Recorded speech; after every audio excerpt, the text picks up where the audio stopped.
по мотивам сказки братьев Гримм «Рапунцель». Жили на свете муж и жена. Им давно хотелось иметь ребенка, но его все не было. И вот, наконец, у них появилась надежда, что милостивый Господь исполнит их желание. Однажды жена стояла у окошка и увидела в соседнем саду Рапунцель. На вид он был такой свежий и такой зеленый, что ей страсть как захотелось отведать его. Однако это было невозможно. Никто не осмеливался входить в сад, принадлежащий злой колдунье. Все очень боялись ее. С каждым днем женщине все сильнее хотелось попробовать заветный Рапунцель, но она знала, что достать его никак невозможно. От этого исхудала и выглядела очень несчастной. Муж заметил состояние жены и спросил ее: «Чего тебе, моя женушка, не достает?» «Ах, — говорит она, — как бы мне хотелось отведать зеленого Рапунцеля из сада злой колдуньи». Муж очень любил жену и решил во что бы то ни стало исполнить ее желание. В сумерки он осторожно пробрался в сад, но вскрикнул от испуга, увидев перед собой колдунью. «Знаю, зачем ты пришел ко мне», — гневно сказала она. «Я позволю тебе набрать столько Рапунцеля, сколько ты пожелаешь, но при одном условии. Ты должен будешь отдать мне ребенка, который родится у твоей жены». Со страху несчастный согласился. Когда пришло время, и жена родила дочку, тотчас явилась злая колдунья, забрала малышку с собой и назвала ее Рапунцель. Стала Рапунцель самой красивой девочкой на свете. Когда ей исполнилось 12 лет, колдунья отвела ее в дремучий лес и заперла в высокой башне, где не было ни дверей, ни лестницы, только на самом верху было окошко.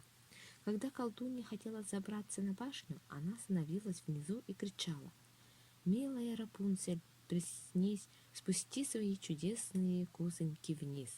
А у Рапунцель были прекрасные длинные волосы. Услышит она голос колдуньи, спустит свои косы вниз, и колдунья взбирается по ним наверх. Однажды королевский сын охотился в лесу, где стояла башня. Вдруг он услышал приятное пение. Это пела Рапунцель своим чудесным голосом. Захотелось королевичу попасть в башню, и он стал искать вход, но найти его было невозможно. Тогда он спрятался за деревом и стал ждать.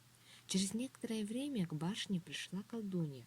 Королевич услышал слова, которые она прокричала, чтобы взобраться наверх.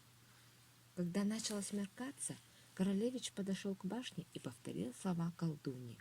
Тотчас косы девушки упали вниз, и он забрался по ним наверх.